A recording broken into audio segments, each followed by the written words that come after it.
தெய்வத்தின் குரல் 4ஆம் பாகம். குருகுலம் கட்டிகாஸ்தானம். கேள்வி கேட்டு கற்பது. பரிப்பிரஷ்னம் என்பதாக இப்படி கேள்வி கேட்டு கேட்டு கற்றுக்கொள்வதில் ஒரு விசேஷம் இருக்கிறது.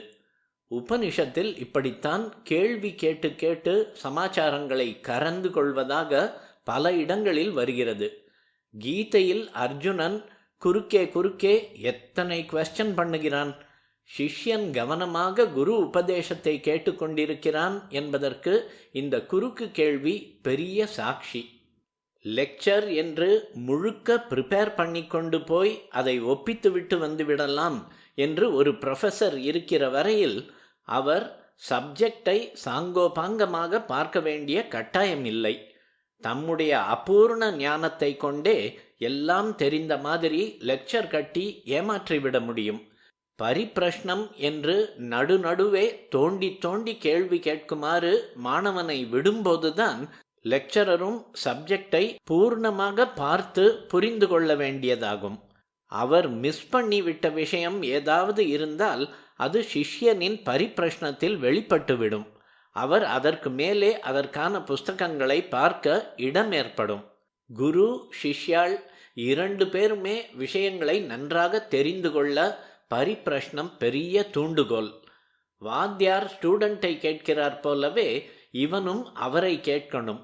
இதிலேதான் புதுசு புதுசாக இன்ட்ரெஸ்டிங்காக விஷயங்கள் வரும். ஜே கிருஷ்ணமூர்த்தி இப்படித்தான் கேள்வி கேட்டு பதில் சொல்கிற செஷன்ஸ் நடத்துகிறார். சுவாரஸ்யமாய் இருக்கிறது என்கிறார்கள். நாங்களும் பாஷ்ய பாடம் வாக்கியார்த்தம் என்று நடத்தும் போது கேட்கிறவர்கள் புத்திசாலித்தனமாக கேள்வி கேட்கிற போதுதான் ரசம் கூடுகிறது. அடடா, இது நமக்கு தெரியலையே, இப்படி நமக்கு தோணலையே, இதுக்கு பதில் தெரிஞ்சுக்கணும் என்ற ஆர்வம் பிறக்கிறது. ஆச்சாரியாளே இந்த விஷயத்தை சொல்லி இருக்கிறார். எந்த ஒரு சமாச்சாரத்தை ஆச்சாரியால் சொல்லும் போதும் அதற்கு ஏகப்பட்ட எதிர்கேள்வி குறுக்கு கேள்விகளை தாமே போட்டுக்கொண்டு ஒவ்வொன்றுக்கும் ஆணித்தரமாக பதில் கொடுத்து கொண்டு போவது அவருடைய பாஷ்யங்களில் நாம் பார்க்கும் மிகவும் ரசமான ஒரு அம்சம். பூர்வ பக்ஷம் என்பதாக எதிர்கேள்வி போட்டுவிட்டு அப்புறமே சித்தாந்தம் என்பதான தம்முடைய முடிவை சொல்வார். பிருஹதாரண்யக பாஷ்யத்தில் அதன் 2ஆம் அத்தியாய உபக்கிரமத்தில், உபக்கிரமம் என்பதும் உபோத்காத்தத்தை போல இன்ட்ரோடக்ஷன் தான், இவ்வாறு செய்வதன் சிறப்பை எடுத்து காட்டியிருக்கிறார். எதிர்கேள்வியும் பதிலும் ஆக விஷயத்தை சொன்னால்தான் கேட்கிறவருடைய சித்தத்தை அது வசீகரணம் செய்கிறது.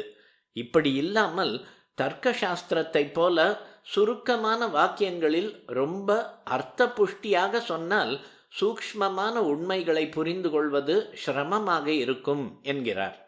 இன்னொன்று கூட, சில பேருக்கு ரொம்ப விஷயம் தெரிந்திருக்கும், ஆனால் லெக்சர் மாதிரி ரூபம் தந்து அந்த விஷயங்களை எடுத்து சொல்ல வராது.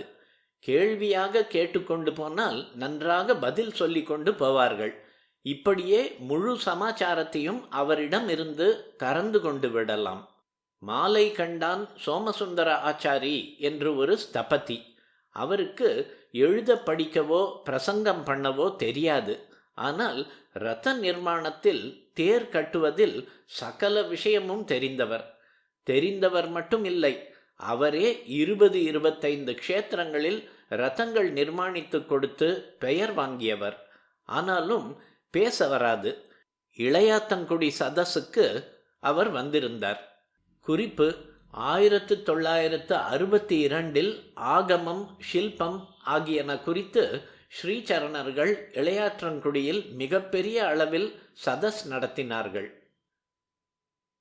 இவரிடம் ரொம்ப விஷயம் இருந்தும் சதஸுக்கு அதை பிரயோஜனப்படுத்த முடியாதவராய் இருக்கிறாரே என்று அந்த சதஸில் ஏற்பாடுகளை கவனித்து கொண்ட சா கணேசன் ரொம்பவும் வருத்தப்பட்டு கொண்டார்.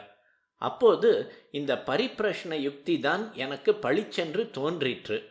உனக்குத்தான் ரத அமைப்பு ஒரு மாதிரி ஜெனரலாக தெரியுமே, அதை வைத்துக்கொண்டு கேள்வி கேட்டுக்கொண்டே போ, எல்லா விஷயமும் வந்துவிடும் என்றேன்.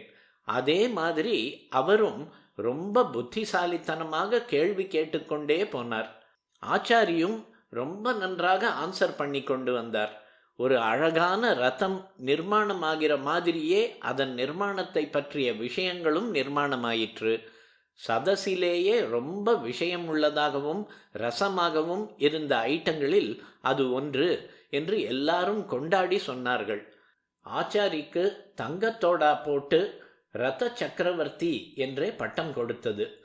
ரதத்துக்கு சக்கரம் உண்டே? பரிப்பிரஷ்னத்துக்காக சொன்னேன்.